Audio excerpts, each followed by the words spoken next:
हरि ओम. आज शुक्रवार 16 मे 2025 संकष्ट चतुर्थी.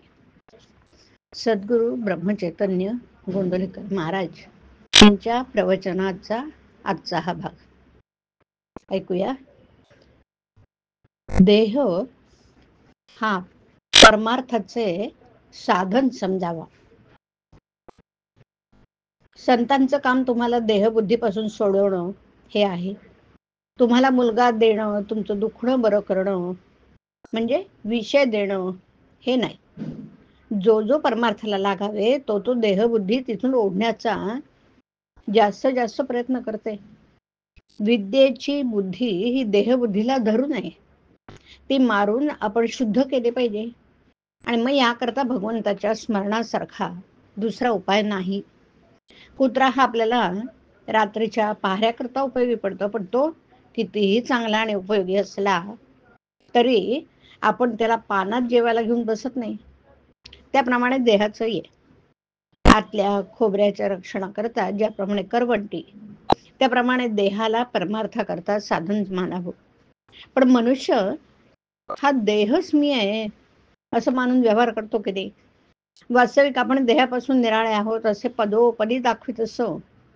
माझा हात, माझा पाय, माझा डोळा, माझं मन, फार काय माझा जीव असंही म्हणतो, पण वागतो मात्र मी तोच आहे असं समजून. देहाशी संबंध जास्त येईल असंच आपण भगवंताजवळ मागतो. असं न करू किंवा असं करू नये. आपल्या देहावरचं प्रेम कमी होण्यासाठी दुसऱ्यावर प्रेम करायला लागावं. प्रेम बसायला आपल्याला आपल्यासारखा देहधारी लागतो. कुत्रा रडत असलं तर त्याला आपल्या ह्याला नाही वाईट वाटत, पण एखादं लहान मूल रडत असेल तर वाईट वाटतं. देवावर प्रेम करायला देवाला आपल्यासारखाच देहधारी कल्पावा लागतो. आणि म्हणून आपल्या देहावरचं प्रेम कमी व्हायला, देहबुद्धी कमी व्हायला सगुण मूर्तीचं, सद्गुरूचं ध्यान करावं लागतं.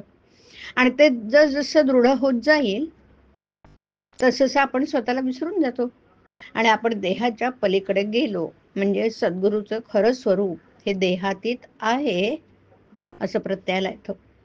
देहबुद्धी नष्ट होईल तशी सद्गुरूची खरी ओळख होईल. बरं, ज्याने देहाभिमान नष्ट केला त्याचा मोठा ज्ञानी सुद्धा हेवा करतो, मी देह म्हणावं, या पलीकडे दुसरं अज्ञान कोणतंही नाही.